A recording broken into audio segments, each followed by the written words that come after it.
So for today, I will show you how easy it can be to set up a little photo booth for some small events like weddings or birthdays or an amazing New Year's party.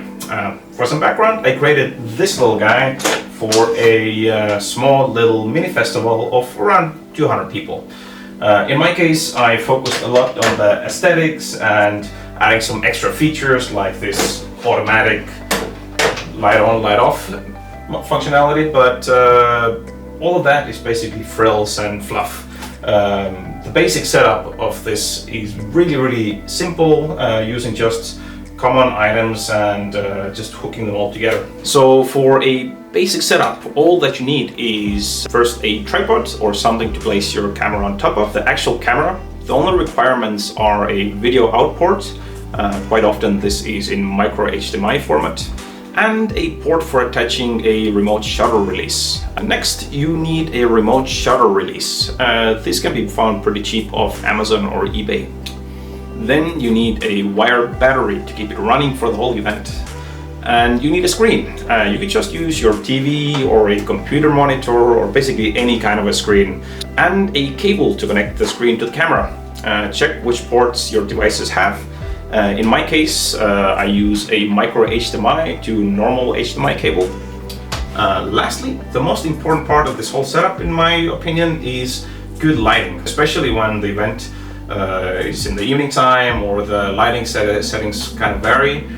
It is very important to have good lighting, since even a cheap and crappy old camera can do excellent photos as long as you have enough light. On a low budget, you could use whatever light you have at home. Ideally though, you would get a light with a softbox, like a very large one. The softbox will diffuse the light, which makes for very flattering photos with soft shadows and no harsh highlights. This is basically the bare minimum setup. You have your trigger, you have a screen to look at, you have some lighting to light up subjects, and then something to hold it and all the wires to put it together. If you are building a photo booth for a special event like a wedding, or in my case, maybe want to bring it to many events or many years, then you might consider either building an enclosure for the whole setup, or maybe just decorating it nicely so it's not just a camera on a tripod. In my case, I built this little box and a wooden tripod to make it look like an old-timey vintage camera. What really made it pop and stand out, I think, is a lot of tiny details and little weathering with black paint and just making it look like worn and natural. I also added a few special features to it. It has a custom remote trigger, so it would look nice when it actually ends up on the photos. It also has a special switch where if you lift up the trigger, it will turn on the photo lights. This way the lights will not shine when not in use, so they won't be too intrusive or blinding people in between the shoots when people are using it. And also the monitor can rotate to do both the portrait and landscape shots, depending on how we set it up. And it has some lighting to bring some attention to it and also to illuminate the instructions. So I also have a few tips in case you do end up making something like this. When setting up the photo booth, the background really matters a lot. Leave some distance between the subject and the background.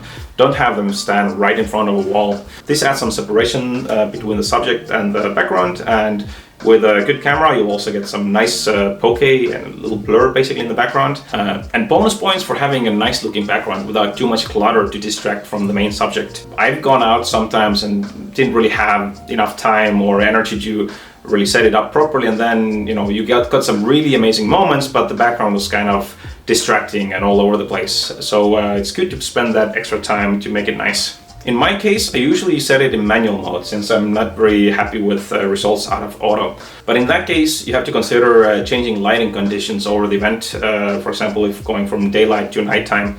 So it's good to just go and check the camera and make sure that it's just running smooth. Also, lighting makes a huge difference. Spend some time setting it up, doing some test shots, and for extra fancy results, you could add some extra lights. Perhaps look up tutorials on 3-light setup. So speaking of a custom remote trigger, it is quite likely that you won't find one that is very long, since the main purpose of these is normally for triggering the camera without shaking it too much, basically for long-term exposures or composite images.